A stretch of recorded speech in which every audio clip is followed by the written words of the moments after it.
Juno stood at the window of the transport ship, watching as the planet Drakmor grew larger in the viewing screen. His hands were shaking. He tried to hide it by gripping his bag tighter, but it did not help much. Inside the bag were 20 children's books from Earth, carefully selected over 3 weeks.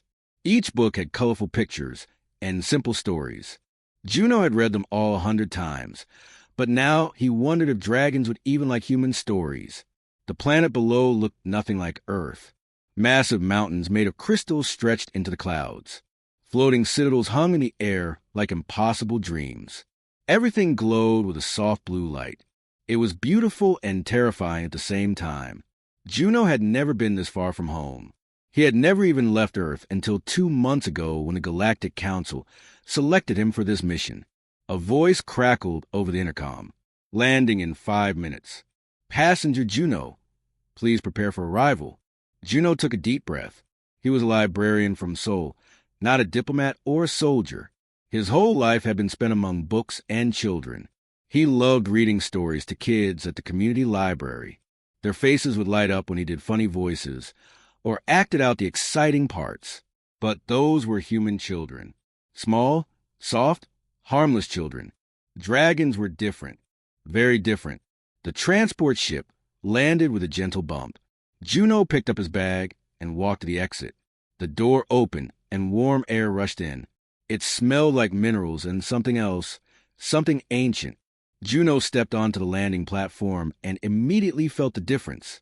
The gravity was heavier here. Each step took more effort. The air was thinner too. He would need time to adjust. A massive figure approached from across the platform. Juno's heart jumped into his throat. The dragon was huge, easily 3 times his height. Silver scales covered its body, each one the size of Juno's hand. Wings folded against his back looked like they could create hurricanes. Eyes like molten gold studied him carefully. Welcome to Drakmor, human Juno. The dragon's voice was deep and rumbled like distant thunder. I am Elder Desu of the Dragon Council. We are honored by your presence. Juno bowed quickly, the way his grandmother had taught him. The honor is mine, Elder. Thank you for inviting me. Elder Desu seemed pleased by the bow. Come, there is much to discuss before you meet the children. They walked through corridors carved from the mountain itself. Everything was enormous. Doorways were 20 feet tall. Stairs were built for legs much longer than Juno's. He struggled to keep up, breathing hard in the thin air. Elder Dason noticed and slowed his pace without comment. Juno appreciated the kindness. They entered a vast chamber filled with other dragons. Some were purple, others green, red, or gold. All were enormous. All were staring at Juno. He felt like a mouse in a room full of cats. His survival instinct screamed at him to run, but he forced himself to stand still. Council members, Elder Desu announced. This is Juno, the human teacher we selected. He comes highly recommended by the human delegation. A red dragon leaned forward. He is so small. Are all humans as fragile? Most are, Elder Desu replied calmly. But size is not what we need. We need someone who understands children. Someone who can teach with patience and gentleness. A green dragon shifted uncomfortably. The children have never met a human before. What if they hurt him accidentally? Young dragons do not always control their strength. Juno swallowed hard.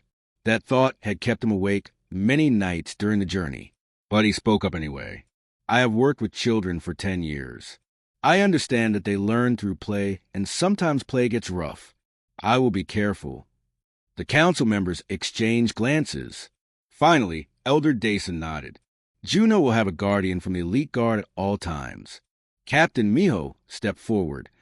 From the shadows emerged another dragon. This one was darker, with deep blue scales that looked almost black.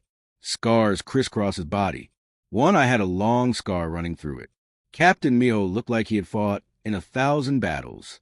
He did not look happy about this assignment. Captain Miho will ensure your safety, Elder Desu explained. He will accompany you everywhere. His team of elite guards will rotate shifts, watching over you and the children. Miho's voice was cold and sharp. I will keep you alive, human, but I do not understand why the council thinks this is necessary. Our children have learned from dragon teachers for thousands of years. Why do they need a human now? Elder Dace's eyes flashed with authority. Because, Captain, our children are growing up in a new galaxy. A galaxy where dragons must work with humans, with all species. They must learn to see beyond scales and wings. They must understand that different does not mean lesser. Miho bowed his head, but said nothing. His expression made it clear he disagreed. The meeting ended, and Miho led Juno through more corridors. They did not speak. The silence was uncomfortable, but Juno did not know what to say. How do you make small talk with a dragon who clearly thinks you are a waste of time? They reached a massive door decorated with carvings of young dragons playing. Beyond this door is the Royal Dragon Academy, Miho said. Your students are waiting inside. There are 8 of them, aged between 5 and 12 in human years. They are excited to meet you, though I cannot imagine why. Juno ignored the insult. He was too nervous. What should I know about them? Any special needs or concerns? Miho's expression softened slightly. Perhaps he appreciated that Juno asked about the children first. They are young. Their scales are still soft. They cannot fly yet. They cannot reliably breathe fire. Despite their size, they are vulnerable. Do not let their appearance fool you. They are still children. Something in those words made Juno relax a little. They were just children. Different children, but still children. He knew how to work with children. I understand, Juno said. I will treat them with the same care I would treat any student. Miho studied him for a long moment. We shall see, human. We shall see. The door opened. Juno stepped through into a classroom that was both familiar and alien. There were shelves for books, tables for working, and open space for playing. But everything was scaled for creatures much larger than humans. And in the center of the room, 8 young dragons waited. They were beautiful. Each one was a different color. Pink, gold, green, blue, purple, red, white, and bronze. Their scales caught the light and shimmered like jewels. Despite their size, there was something soft about them. Their eyes were wide with curiosity. Their movements were clumsy and uncertain, the way children move before they fully grow into their bodies. A pink dragon stepped forward first. Are you Teacher Juno? You are so small. Do all humans look like you? Can you breathe fire? Do you have wings hidden somewhere? The questions came so fast that Juno laughed. The sound surprised everyone, including himself, but it broke the tension. Suddenly, he was not scared anymore. These were not monsters. They were curious, excited children who wanted to learn. Juno set down his bag and pulled out the first book. It had a bright red cover with a picture of a dragon on it. Ironic, he thought. My name is Teacher Juno, he said, his voice steady now. I cannot breathe fire or fly, but I can do something special. I can tell stories. Stories about brave heroes, magical adventures, and faraway places. Would you like to hear one? 8 dragon heads nodded eagerly. 8 pairs of eyes focused on him with complete attention. And in that moment, Juno knew everything would be all right. He opened the book and began to read. The first week was harder than Juno expected, not because the children were mean or dangerous, but because everything was so different. The chairs were too big for him, so he had to stand most of the time. The books he brought looked tiny in the children's claws. Even simple things like opening doors or reaching shelves became challenges. But Juno adapted. He always did. The dragon children were fascinated by everything about him. They wanted to touch his hair, which they found impossibly soft. They wondered why his skin changed color when he was embarrassed. They asked a million questions about Earth, about humans, about why he needed to drink water so often. Juno answered every question with patience, even when Captain Miho watched in the corner with suspicious eyes. Each child had a unique personality. Hannah, the pink dragon, asked questions constantly. She wanted to know how everything worked, why stories had beginnings and endings, and whether humans dreamed like dragons did. Taeyong, the golden dragon who was also a prince, had so much energy that he could barely sit still. He loved adventure stories and always wanted to act them out. Bomi was different. The small green dragon stayed at the back of the group. She never spoke during lessons. When Juno tried to include her, she would hide behind the larger children. Her eyes showed intelligence and interest, but something held her back. Juno decided not to push. Some children needed more time, and that was okay. Jiho, the blue dragon, was a troublemaker in the best way. He played pranks, made jokes, and kept everyone laughing. Once, he had Juno's reading glasses and felt terrible when he realized Juno actually needed them to see. He apologized by bringing Juno a shiny blue stone, which dragons considered very valuable. Nari, the purple dragon and the oldest student, took her study seriously. She always arrived early and stayed late. She asked deep questions about the meanings of stories and what lessons they taught. Juno appreciated having one student who loved analysis as much as action. Sungo, the red dragon, tried very hard to act brave and tough. He would puff out his chest and speak in a deep voice. But Juno noticed he was the first to help when someone was hurt and the quickest to share his snacks. His tough act was just that, an act. Yuna, the white dragon, was gentle and kind. She had special abilities that let her sense emotions. Sometimes she would quietly sit next to Juno when he was tired or stressed. She never said anything, but her presence was comforting. The other children respected her wisdom despite her young age. Dong-hyun was the smallest and youngest. The bronze dragon was only 5 years old and still learning basic skills. He struggled to hold books without tearing pages.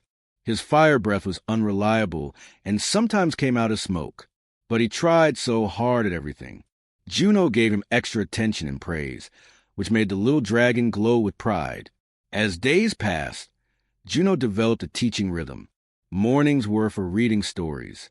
He would act out the characters, changing his voice for each one. The children loved this. They had never seen a teacher perform before. Dragon education was traditionally formal and serious. Juno's animated style was revolutionary to them. Afternoons were for creative activities. Juno brought art supplies from Earth, things the dragons had never seen. Crayons, colored pencils, watercolors. The children were clumsy at first. Their claws were not made for holding small tools, but they learned. Soon the classroom walls were covered with their artwork. One afternoon, Juno noticed Bomi watching the art session from the corner. She had not participated in 3 days. The other children were drawing their favorite story characters. Juno walked over slowly, not wanting to scare her. "Bomi," he said softly, "you don't have to draw if you don't want to, but I brought something special today. Would you like to see?" The green dragon looked at him with uncertain eyes, but nodded slightly. Juno pulled out a large sketchbook and special thick pencils designed for bigger hands. "These are for you. Just you. You can draw whatever you want, and you don't have to show anyone unless you choose to." Bomi's eyes widened. Juno placed materials near her and walked away. He did not watch, did not hover. He gave her space. An hour later, when the art session ended, the sketchbook was gone. Bomi had taken it with her. Captain Miho saw everything. He stood in his usual corner, silent and watchful. But Juno noticed small changes in the dragon guard. Miho no longer scoffed when Juno did funny voices during stories. Once, Juno caught him almost smiling when Jiho told a particularly good joke. The captain was warming up, even if he would never admit it. The other elite guards rotated shifts. Haiwan, a female guard with copper scales, was Juno's favorite. She actually seemed interested in the lessons. Sometimes Juno would see her leaning forward during exciting story parts. Once, when she thought nobody was looking, she wiped her eyes during a sad tale about friendship. Quan was the youngest guard. He loved human technology and asked Juno endless questions about Earth devices. Juno promised to bring him a tablet computer next time supplies arrived. The young guard's face lit up like a child's. Salmon was harder to win over. The weapons expert believed Juno was a security risk. She inspected everything he brought, even the harmless children's books. But Juno noticed she never interrupted lessons. She might be suspicious, but she was professional. Taejin was the oldest guard. He had served the royal family for 50 years. He rarely spoke, but observed everything. Juno felt like Taejin was evaluating him constantly, measuring his worth. It was uncomfortable, but also pushed Juno to always do his best. 2 weeks into teaching, something changed. Juno arrived one morning to find all 8 children sitting in a perfect circle. In the center was a pile of objects, shiny rocks, crystals, a few scales that had naturally shed, and even a small piece of Taiyang's favorite blanket. "What is all this?" Juno asked, confused. Hannah stepped forward as spokesperson. "These are gifts for you.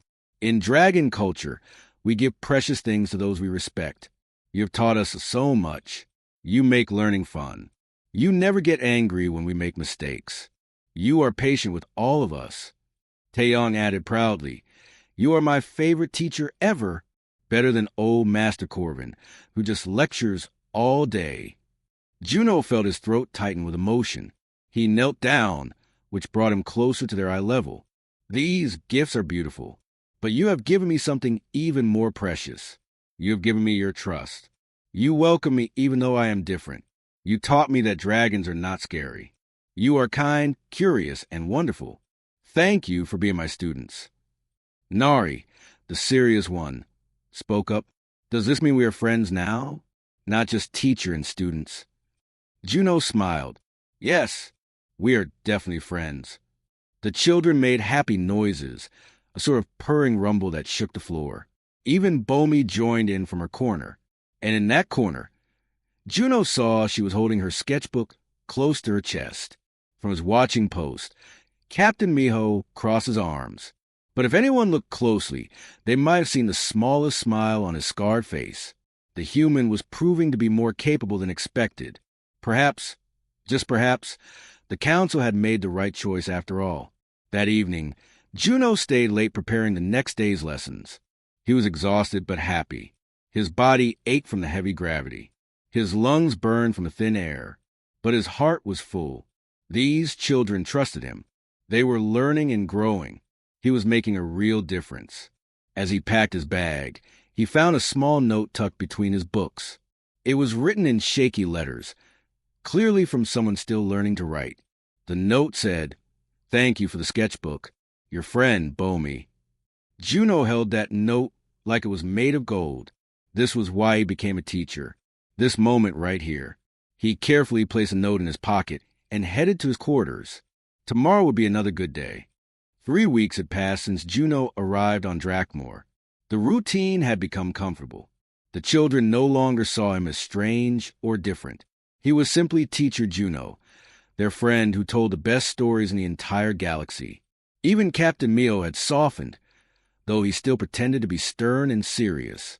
Juno had been working extremely hard. He woke early every morning to prepare lessons. He stayed late every evening to create new activities. The heavy gravity made everything more tiring. His body ached constantly. The thin air meant he got tired faster than normal. But he never complained. These children deserve his best effort, so that was what he gave them.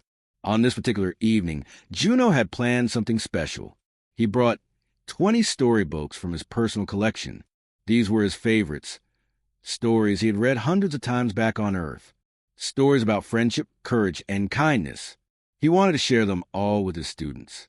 The children arrived for evening class full of energy. Taeyong bounced around excitedly. Jiho was making everyone laugh with his impressions of the strict dragon teachers from other classes. Even Bomi came out from her usual corner. She had been participating more lately, showing her artwork to the class. Her drawings were beautiful, full of detail and emotion. Teacher Juno brought many books today. Hannah noticed immediately. Her sharp eyes missed nothing. "Are we going to read all of them?" Juno smiled tiredly. "I thought we could have a special story marathon. I will read as many as we have time for. How does that sound?" The response was immediate and loud. 8 young dragons cheered and clapped their claws together. The sound echoed through the stone classroom. From his corner, Miho shook his head but did not object. If the human teacher wanted to exhaust himself, that was his choice. Juno settled into his reading chair.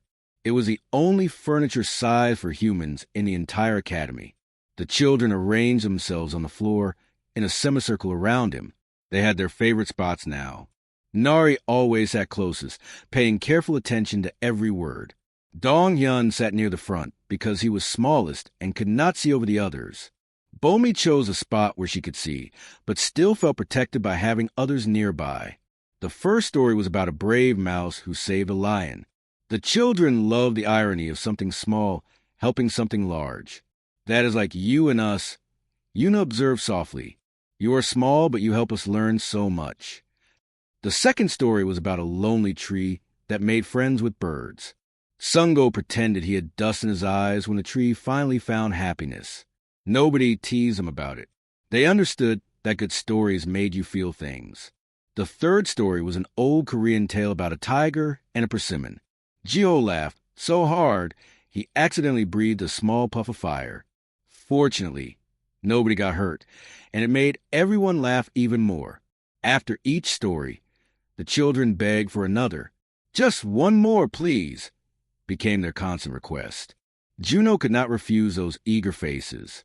So he kept reading, for stories became 6. 6 became 8. 8 became 10. Juno's voice started getting rough around the 9th story. His throat was dry. His eyes hurt from focusing on the small text in dim light, but he pushed through. The children were so happy. How could he disappoint them? The 11th story was about a grandmother who told tales to her grandchildren every night. The children related to this one deeply. You are like the grandmother, Hannah said. You take care of us with stories. By the 12th story, Juno was struggling. His words came slower. He had to stop occasionally to remember where he was on the page. The lack of sleep was catching up to him.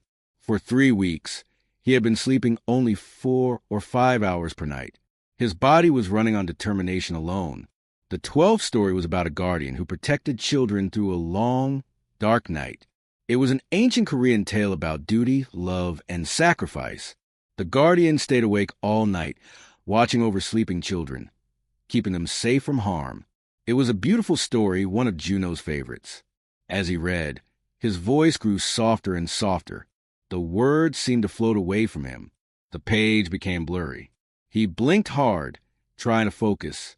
The children's faces swam in his vision. He felt so warm, so comfortable, so very tired. The guardian watched through the night, never sleeping, never resting, because love requires no. Juno's voice trailed off. His eyes closed. The book slipped from his fingers and fell softly to the floor. His head tilted to the side. Within seconds, he was deeply asleep, completely unaware of his surroundings. For a moment, the children sat frozen in confusion. They had never seen this before. Teacher Juno always finished his stories. He always said good night properly. What was happening? Is he broken? Dong-hyun asked in a small, worried voice. Nari, being the oldest and wisest, moved closer carefully. She had learned about different species in her other classes. I think he is sleeping. Humans need to sleep just like we do, but they are more fragile. They cannot stay awake as long as dragons can. Hannah pressed her face close to Juno, listening. He is breathing. His heart is beating, but he seems so still. Is this normal? Yuna closed her eyes and used her empathic abilities. She could sense emotions and life energy. After a moment, she opened her eyes and smiled gently. He is just very, very tired. He has been working so hard for us. His body needed rest, so it took rest. He will be okay. The children relaxed slightly, but remained concerned. Their teacher looked so vulnerable sitting there. His head was tilted at an uncomfortable angle. His small body seemed fragile in the big chair. In sleep, he looked even more delicate than usual. Taeyong stood up, and his young voice carried the authority of his royal blood. Teacher Juno has been protecting us with his stories. He teaches us and takes care of us every day. Now he is tired and defenseless. What do we do when someone we care about is vulnerable? The answer came from their deepest instincts, from thousands of years of dragon culture and tradition. We protect them, all 8 children said together. Without needing to discuss it further, the children moved as one. They had never done this before. Nobody had taught them this formation, but it felt right and natural. It felt like what they were meant to do. Bomi moved first, gently draping her wing over Juno like a blanket. Her soft green scales would keep him warm. Nari and Hannah positioned themselves on either side of the chair, creating walls of protection. Taeyong took the front position, his golden scales gleaming even in the dim light. As the prince, he claimed the most dangerous spot. Sungo and Jiho guarded the back. Eunice settled near Juno's feet, her empathic abilities monitoring his well-being. Little Donghyun squeezed into a gap, determined to help despite his small size. Within minutes, the 8 dragon children had formed a perfect circle around their sleeping teacher. They curled their bodies protectively. They folded their wings to create barriers. They positioned themselves so that nothing and nobody could reach Juno without going through them first. It was an ancient formation, though none of them knew that. They simply knew it felt right. The classroom fell silent, except for the soft sound of Juno's breathing and the gentle purring of 8 young dragons standing guard. Outside in the hallway, Captain Miho was approaching for his routine evening check. He expected to find the human finishing up lessons. Instead, when he reached the doorway, he stopped dead in his tracks. His trained warriors, I immediately recognized what he was seeing. The sacred circle, the ancient protective formation that dragons only use for their most precious treasures. A formation that had not been seen in active use for over 200 years. And these children, these young, untrained children, had formed it perfectly around a sleeping human. Mio's breath caught in his throat. His hand moved instinctively to the communication device on his armor. This was something the other guards needed to see. This was something that would change everything. Miho stood frozen in the doorway. His warrior training told him to assess the situation quickly. His eyes moved from child to child, noting their positions. The formation was perfect, too perfect for children who had never been taught it. Yet here it was, executed with an instinct that came from somewhere deep in their dragon blood. He pressed a button on his communicator and spoke in a whisper, so quiet it would not disturb anyone inside. All guards to the academy classroom. Immediately, silent approach. Within 3 minutes, 4 more dragons arrived. Haiwan came first, her copper scales barely making a sound as she moved. Quan was right behind her, young but already well-trained. Salmon approached from the left corridor, her hand near her weapon out of habit. Taejin came last, his ancient eyes showing curiosity at the urgent summons. They gathered at the doorway beside Miho. One by one, their expressions changed from confusion to shock to something like awe. Taejin actually gasped, a rare show of emotion from the veteran guard. By the ancient fires, Haiwan whispered, "Is that what I think it is?" Miho nodded slowly. The sacred circle. I have only seen it in old paintings and historical texts. Never in real life. Never performed by children so young. Salmon's skeptical nature made her question everything. Perhaps they are just sleeping in a circle. Maybe we are seeing patterns that are not really there.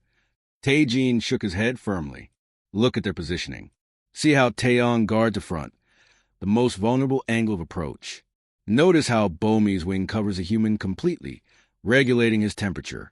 Observe how Yuna monitors his breathing and heartbeat with her abilities. This is not random. This is a sacred circle in its truest form. Quan, the youngest guard, looked confused. I learned about this formation in training, but they said it was just history. Just something ancient dragons did. Why would these children know how to do it? Taejin's voice carried the weight of his years. Because some knowledge lives in the blood. Some instincts cannot be taught, only awakened. These children decided that this human was worth protecting with their own lives. That decision activated something ancient inside them. Salmon still looked doubtful. We should wake them. Move the human to his quarters. This is inappropriate. What will the council say? Miho turned to her with surprising intensity. We will do no such thing. The children made this choice themselves. For the first time in their lives, they acted not as students being told what to do, but as dragons following their deepest instincts. If we interrupt this, we destroy something precious and rare. Haiwan nodded in agreement. I have been watching the human teach for 2 weeks now. He never commanded their respect. He earned it through patience and kindness. This is their response to his dedication. We cannot interfere. The guards moved into the room silently, and took positions around the perimeter. They would not disturb the circle, but they would protect it. If the children were guarding Juno, then the elite guard would guard them all. The hours passed slowly. The children remained perfectly still. Occasionally one would shift slightly to adjust their position, but the formation never broke. When Geo started to fidget around midnight, restless even in protective duty, Sungo gently touched him with a wing tip. The blue dragon settled immediately. Juno stirred once around midnight. He mumbled something in his sleep, words in Korean that none of the dragons understood. Yuna immediately sensed a change in his emotional state. She made a soft purring sound, the dragon equivalent of a comforting hum. Juno's face relaxed.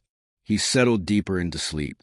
Bomi adjusted her wing without opening her eyes, making sure he stayed covered and warm. Her green scales reflected the soft light coming through the windows. She had been so shy and scared when Juno first arrived. Now she lay here, using her own body to protect him. The transformation was remarkable. Miho watched all of this from his position near the door. His opinion of the human had completely changed over the past 3 weeks. He thought back to his initial assessment. He had called Juno fragile and unnecessary. He had questioned the council's decision. Now he understood. Juno's fragility was not a weakness.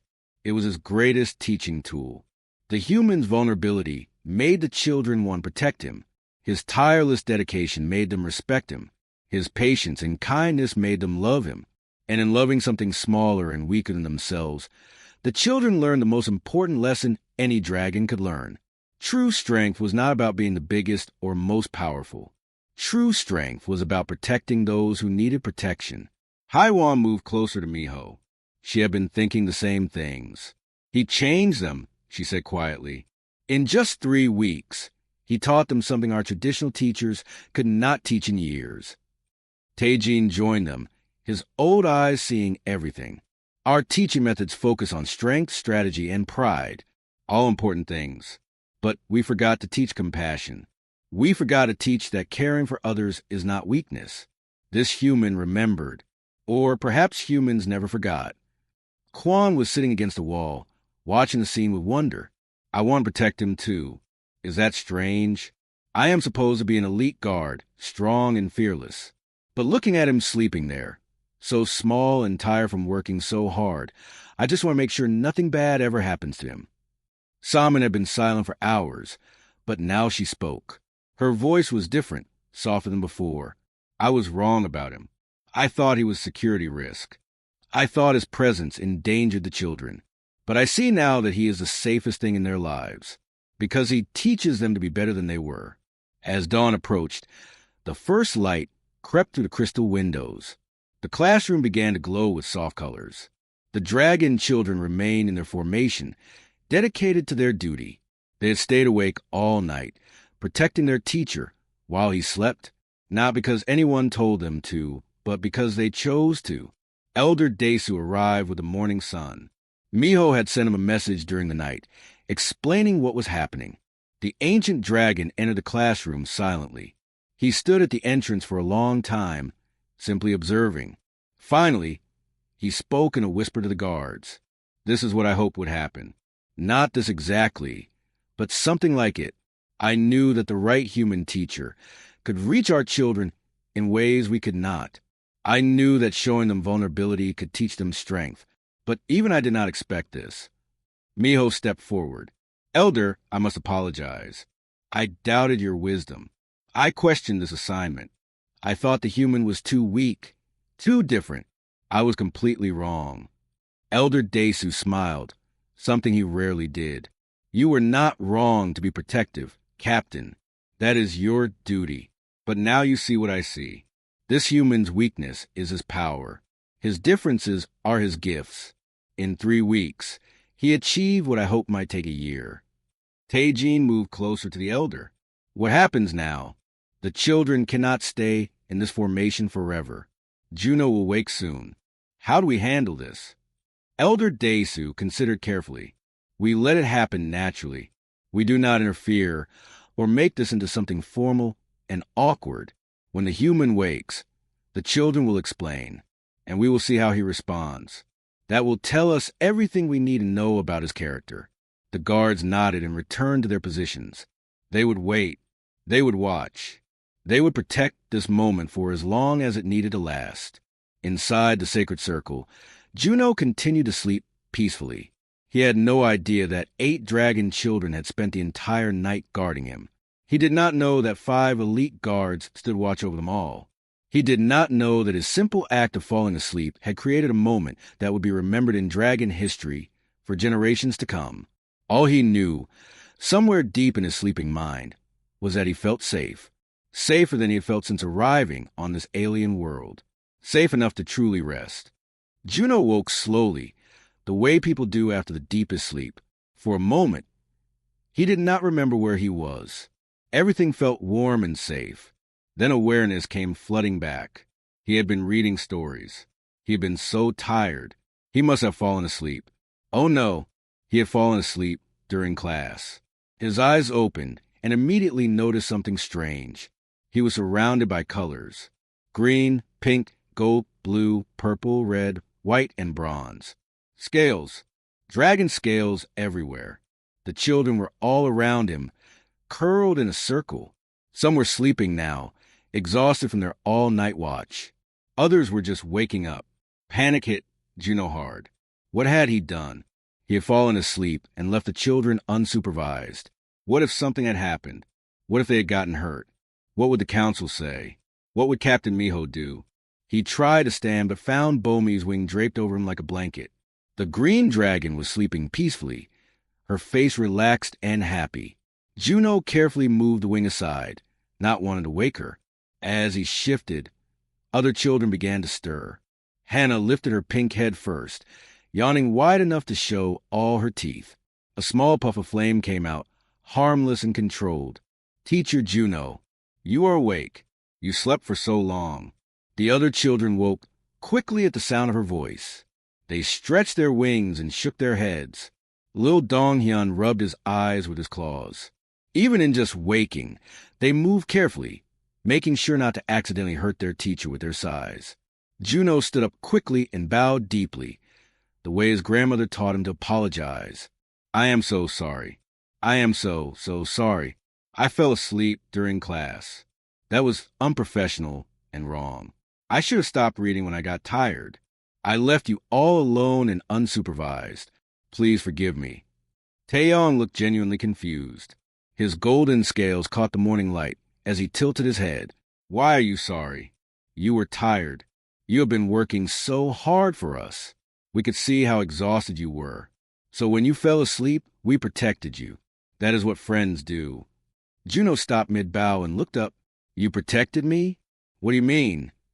Nari, always the one with the best words, explained carefully. In dragon culture, when someone we care about is vulnerable, we guard them. You have been taking care of us for 3 weeks. You teach us, make us laugh, help us learn. Last night you were defenseless in sleep, so we formed a circle around you. We kept you safe and warm until morning. Juno felt his throat get tight. His eyes started to water. These children, these enormous dragon children who could accidentally hurt him with one careless movement, had spent the entire night protecting him. You stayed awake all night? For me? Sungo puffed out his chest proudly, though his eyes showed tiredness. Of course. You are important to us. More important than sleep. Yuna added softly. You felt peaceful. Your dreams were good. We made sure nothing disturbed you. Juno sat back down in his chair, overwhelmed. He had come to Drakmore scared and uncertain. He thought he was here to teach dragons about humans. But these children had taught him something far more valuable. They had taught him about unconditional kindness, about friendship that crossed species, about love that needed no words. The sound of footsteps made everyone turn. Elder Desu entered the classroom, his massive silver form filling the doorway. Behind him stood Captain Miho and the other elite guards. Juno's heart sank. Now he would face consequences for his unprofessional behavior. He stood and bowed to the elder. Elder Desu, I apologize for falling asleep during my duties. It will not happen again. If you wish to remove me from this position, I understand. Elder Desu studied him for a long moment. Then, to everyone's surprise, the ancient dragon lowered his head in a bow. In dragon culture, elders never bow to anyone. It was a gesture of the deepest respect. Teacher Juno, the elder's voice rumbled with emotion. You have nothing to apologize for. What happened here last night was extraordinary. These children performed an ancient protective ritual that has not been seen in over 200 years. They did this because you showed them what it means to care for others. Juno looked confused. I do not understand. I just fell asleep. I made a mistake. Miho stepped forward. His scarred face showed an expression Juno had never seen before. It was warmth, respect, maybe even affection. You did not make a mistake. You showed vulnerability. In our culture, we are taught to always be strong, to never show weakness. But you showed these children that being vulnerable is not shameful, and they responded by protecting you. Teijin, the old veteran guard, spoke next. The formation they created is called the Sacred Circle. It is reserved for protecting the most precious things in our world. These children decided you were worth that protection. Do you understand what that means? Juno shook his head, still trying to process everything. Elder Desu explained gently. It means they love you, not as a teacher, but as family. In 3 weeks, you became one of the most important beings in their lives. Important enough to guard with their own bodies through an entire night. Juno looked at the 8 dragon children. They were watching him with eager, loving eyes. Henna smiled. Taeyong bounced excitedly. Even shy, Bomi stepped forward from the group. We do love you, Teacher Juno, Bomi said quietly.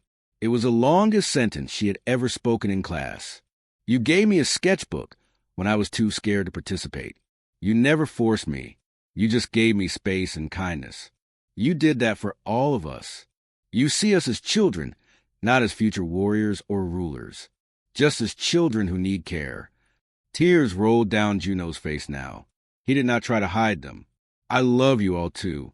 Every single one of you. You are the best students I could ever ask for. The children rushed forward, and suddenly Juno was surrounded by dragons who were trying very hard to hug him gently. Wings wrapped carefully around him. Scales pressed softly against him. Even their size difference could not stop them from showing affection. Juno laughed through his tears, hugging each child back. Elder Desu watched with satisfaction. Teacher Juno, the council has a request. We wish for you to stay permanently on Drakmor, not just as a teacher for these 8 children, but as the head of a new cultural exchange program. We want you to train other human teachers. We want every dragon child to have the opportunity to learn from someone like you. Juno looked up in surprise. You wanted to stay, even after I fell asleep during class? Mio actually laughed, a sound nobody had heard before, especially because you fell asleep during class. That moment of vulnerability created something beautiful. It taught these children, and honestly, it taught us guards as well. We have been so focused on strength that we forgot about compassion. Haiwan nodded. I have learned more from watching you teach than from years of traditional training. The way you handle the children with patience and respect, the way you adapt to their individual needs. It is remarkable, Quan added enthusiastically. And you promised to bring me a tablet computer. You cannot leave before that happens.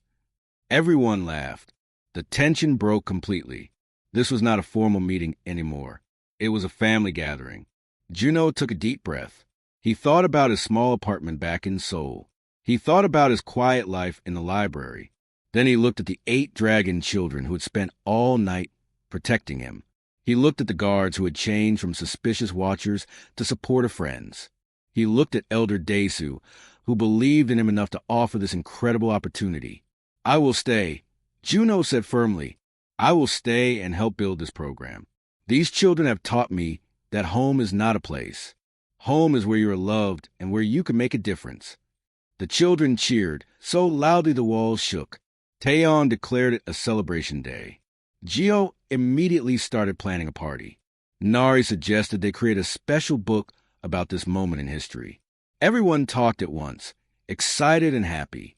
Elder Desu smiled at Miho. I told you the human would be perfect for this role. Miho nodded, respect clear in his eyes. You were right, Elder. You were absolutely right. I request permission to remain as his personal guard.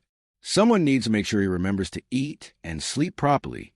Permission granted, Captain, Elder Desu said warmly.